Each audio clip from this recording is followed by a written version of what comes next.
my first real guitar was a Strat, and when I plugged the Strat in into the amp I had, I didn't get the fullness. I didn't get all the frequencies that I wanted to hear, and so I remember because this was after the first Van Halen album. I remember getting a humbucker pickup. I think it's a DiMarzio Super 2 pickup, and putting it in the bridge position and not being quite quite satisfied with the sound. I remember that I had a plan. I was going to work for 6 months, get enough money to to trade in my Strat and an amount of money for a Gibson Flying V because I really liked Michael Schenker. I really liked his sound.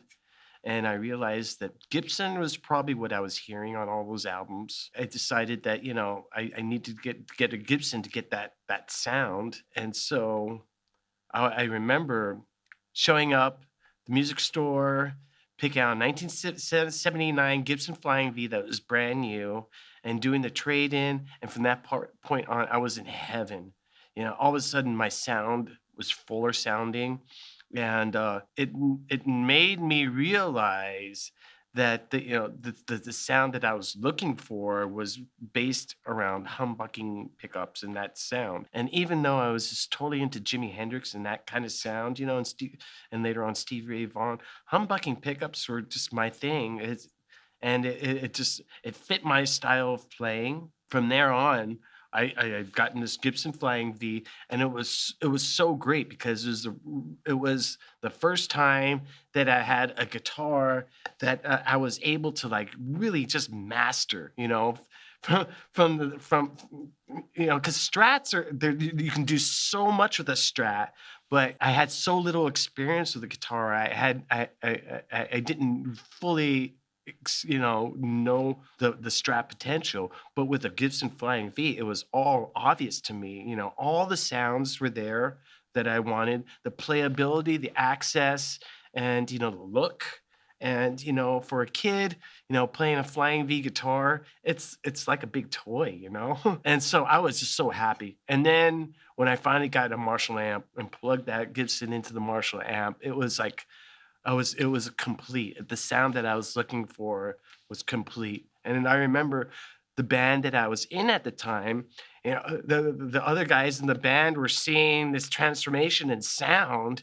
And then all of a sudden, the band I was in, we sounded different. We sounded more full, and it sounded closer to the sound that I was trying to get, which was this like a more aggressive hard rock sound that I wasn't hearing in a lot of American bands at all, but I was hearing a lot in European bands. And I wanted that sound, and I wanted to take that sound and just like, grab it and apply it to the music that I was playing with these other guys in the band that eventually was called Exodus. I realized that at some point, after listening to a lot of rock radio, that I liked loud, fast drums, distorted guitar, power chords, riffs.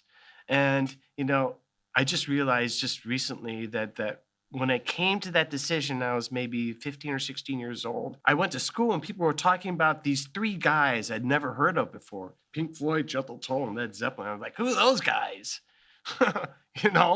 That's how naive I was. I remember just slowly getting into it, and then starting to listen to rock radio. And in the late 70s, rock radio really progressed and started getting just harder and harder until like around 1978, 1979. They were playing all sorts of hard rock, Aerosmith, Cheap Trick, AC/DC, Foreigner, Patrick, all that stuff was on the radio, and it was great. And I really could relate to what I was hearing, but it wasn't quite enough. It wasn't quite enough. It wasn't like fulfilling this feeling in my chest and in my gut. And then I heard UFO. It had to be like 1978 or 79, 1979, and all of a sudden I heard something that was what I was looking for, which was something heavier and a little bit more extreme, and just a little bit more aggressive than anything that was coming out of America. And when I discovered UFO, I also discovered a whole slew of other bands too that are coming out of Europe. Scorpions, Motorhead, and this thing called the new wave of British heavy metal. And I started buying all this stuff. Motorhead's first 2 or 3 albums, and then a whole barrage of other stuff came, like the first Maiden album and Diamond Head, Angel Witch, Tigers of Pantang, all this stuff. And it was what I wanted to hear. I also realized as I, would talk to my friends and like talk to people who were music fans at my school, no one was listening to this stuff. And when I played a lot of it for a lot of my friends, they didn't want to hear it.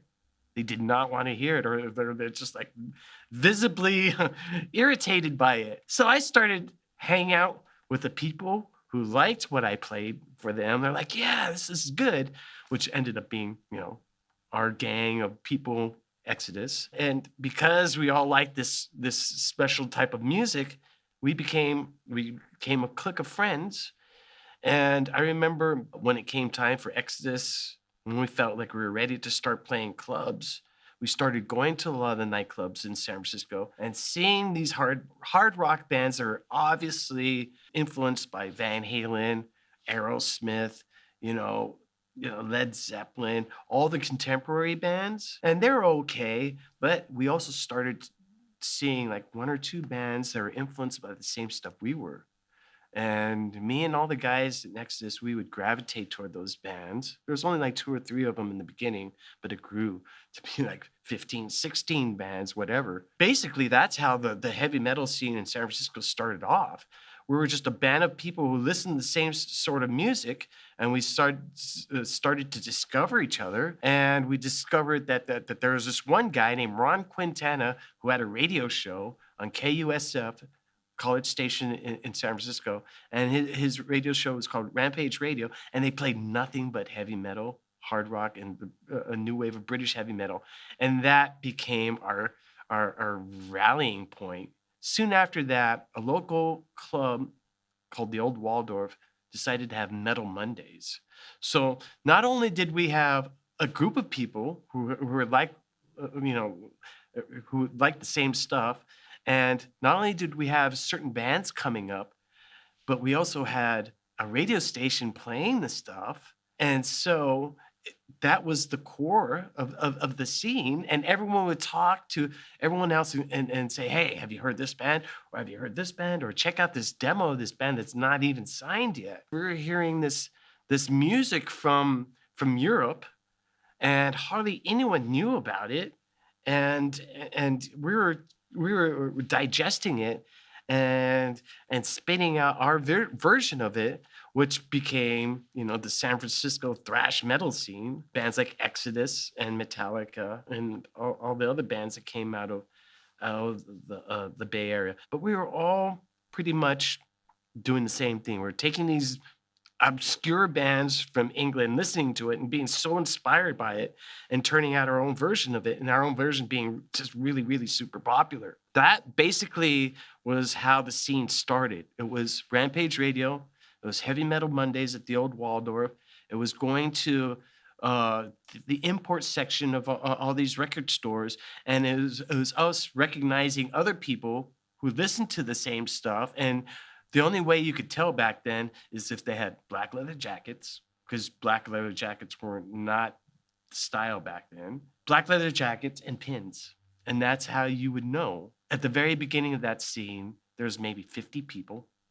But by the end of that scene, and maybe, I don't know, whenever it stopped, maybe 90, 91, 92, it was practically the entire Bay Area. And that's how I believe, heavy metal, what we know as heavy metal today, really just like grew out of that scene in San Francisco and kind of spread all over the country.